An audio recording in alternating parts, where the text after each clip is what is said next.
Com a paz do Senhor Jesus. Aqui é o professor José Edmilson Júnior, do canal Teológico. Estou dando continuidade agora à matéria de História da Igreja, tá ok? Então peço para que vocês visualizem aí na apostila de vocês o tópico: o primeiro concílio que a Igreja realizou para tratar de assuntos doutrinários. Esse é o tópico, tá ok? O primeiro concílio que a Igreja realizou para tratar de assuntos doutrinários. Só peço para que vocês retrocedam um pouco. O ponto 3, a comitiva de Jerusalém.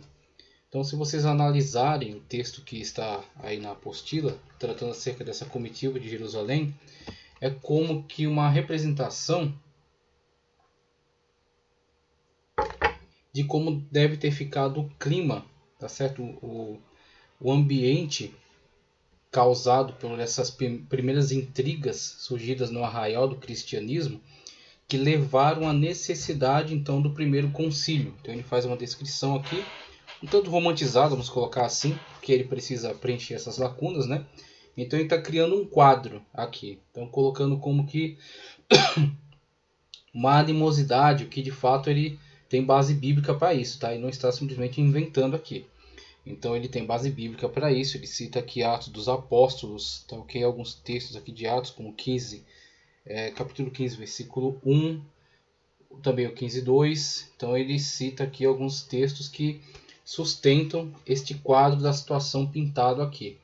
Então a principal animosidade que surge, ela advém da questão ainda não resolvida, e não foi resolvida não porque não houvessem dado a ela devida atenção, mas porque de fato ela ainda não havia sido colocada em pauta, tá ok? Então o cristianismo, como já foi abordado na aula passada, surge dentro do contexto judaico. Então nós temos a vinda do Messias, o Senhor Jesus Cristo, veio para os que era seu, mas os seus não receberam, mas a todos quanto receberam, deu-lhes o poder de serem feitos e chamados filhos de Deus. Então Cristo nos adotou como filhos de Deus, nos inseriu, né, como é dito, que Paulo, exemplificando acerca de nós, diz que nós somos como um enxerto na árvore original, tá ok? Então com muito orgulho estamos agora inseridos aí nesse contexto maravilhoso, tá certo? Do grande plano de salvação que foi colocado aí em execução pelo Senhor Jesus Cristo, através da sua própria vida, né?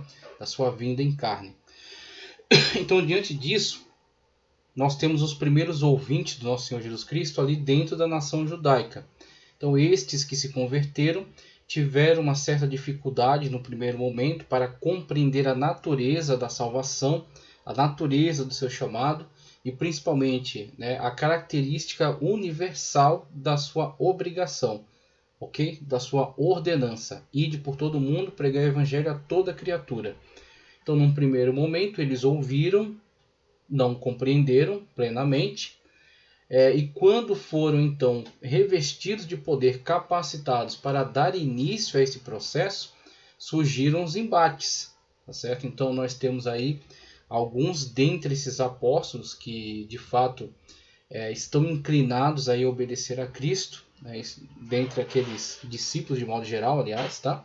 Então todo aquele grupo que constituía a primeira igreja, nós tínhamos aqueles que de fato estavam comprometidos em obedecer a Cristo, mesmo que contrariando sua própria perspectiva.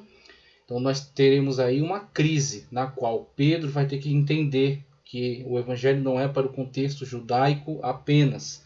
Os judeus também se incluem dentre os salvos se submetem a Cristo, mas não acima ou não privilegiadamente em relação a outros povos, porque a salvação não é por obras, nem por lei mosaica, nem por práticas de costumes judaicos, mas sim tão e unicamente através de Cristo Jesus, o seu santo nome, o único nome pelo qual devemos ser salvos, que é o nome do Senhor Jesus Cristo.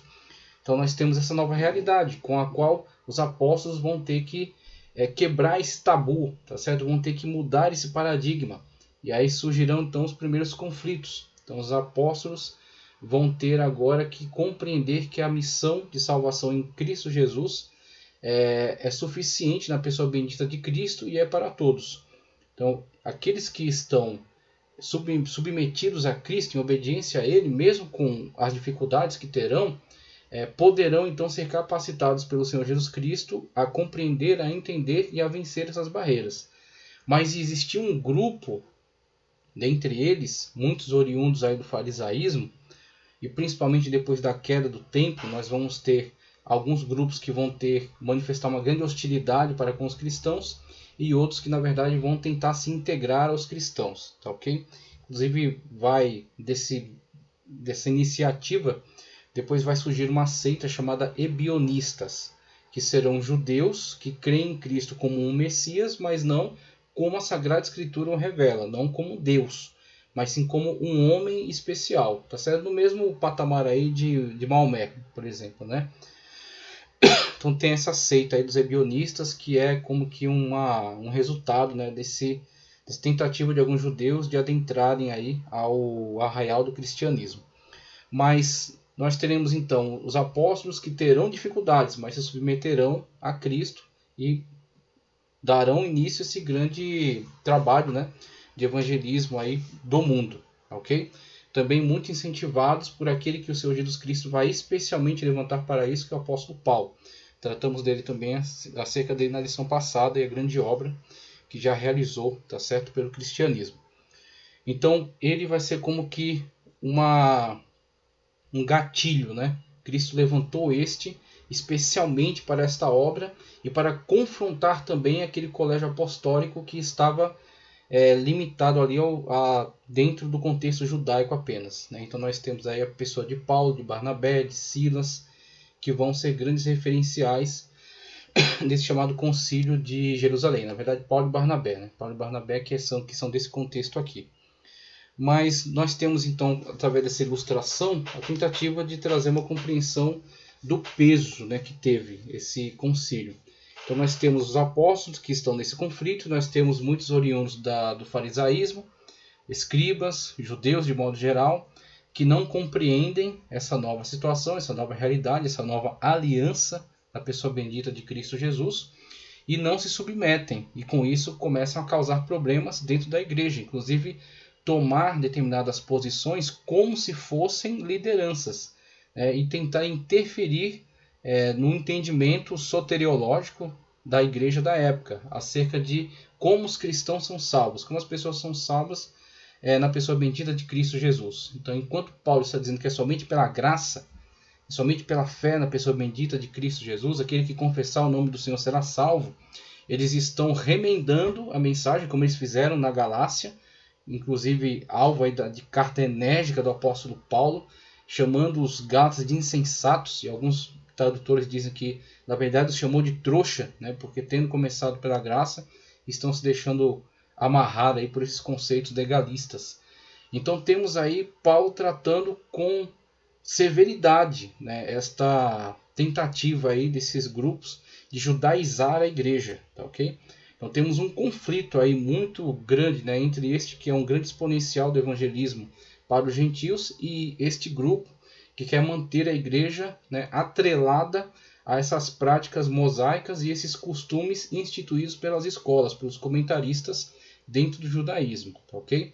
Então isso causará uma quebra de comunhão, uma quebra de união, tá certo? De unicidade dentro da primeira comunidade, quando você vê isso se manifestar na cidade de Antioquia, que era uma extensão aí de uma sede agora do cristianismo dentro do mundo gentílico. Então, nós temos primeiro Jerusalém, aí posteriormente nós temos os cristãos sendo perseguidos em Jerusalém, chegando até Antioquia, e Antioquia se constituindo numa grande sede, tá certo, para a igreja da época, só que agora no mundo gentílico mesmo.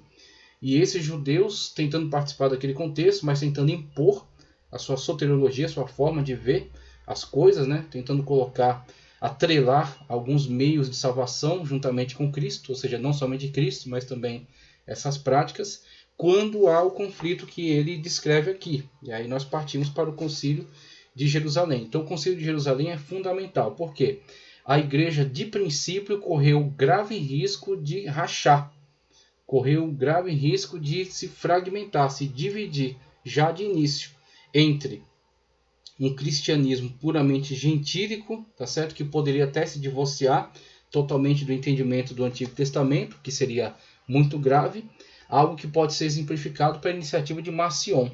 Marcion que pretendeu elaborar um cânon, inclusive em resposta, né, a essa tentativa de Marcion. Foi encontrado até, a arqueologia encontrou a chamado Codex Muratoriano, que é uma lista dos livros considerados livros sagrados, livros inspirados pelo Espírito Santo e que são pouco tempo posterior dessa iniciativa de Marcion. Então Marcion, já por volta entre o ano 100 e 200 da era cristã, bem recente mesmo, ele tenta elaborar um cânon excluindo tudo que viesse de influência judaica, tá certo? Tanto o Antigo Testamento quanto os apóstolos, então recusava os evangelhos, e até citações dentro das cartas de Paulo que fizessem menção a algo do contexto judaico. Então ele fez como que o que futuramente Bultmann fará, né, uma desmitologização. Ele fez então uma desjudaização do cânon. Então elaborou esse cânon e tentou fazer isso ser admitido pela igreja da época, o que foi totalmente rejeitado. Então ficou funcionando como uma seita, né, como uma heresia, até que foi duramente combatido e não conseguiu exercer grande influência, mas foi um grande risco e representaria então uma igreja dividida. Uma igreja dividida seria isso. Seria, por exemplo, um ebionismo de um lado e um marcionismo do outro. Seria uma igreja totalmente dividida, sem força, tá certo? Que não resistiria aos confrontos que serão abordados, que serão mencionados logo a seguir. Então nós temos fundamental o Concílio de Jerusalém, onde eles vão se reunir, e onde nós veremos de forma muito clara o trabalhar de Deus na condução deste momento. Nós vemos que previamente o Senhor Jesus Cristo teve um encontro com Pedro e trouxe uma revelação a Pedro, tá certo? Pedro estava dormindo e ele, em seu sonho, o Senhor Jesus Cristo faz descer do céu um lençol. Quando se abre o lençol, você tem diversos animais que são considerados pelos hábitos alimentícios judaicos, ou kasher, são considerados impuros, não podem ser comidos pelos judeus, né? Fundamentado também nos textos de lei, né? Levítico, conforme a lei mosaica. Então a voz que diz a Pedro, mata e come, Pedro retruca, nunca comi nada de impuro.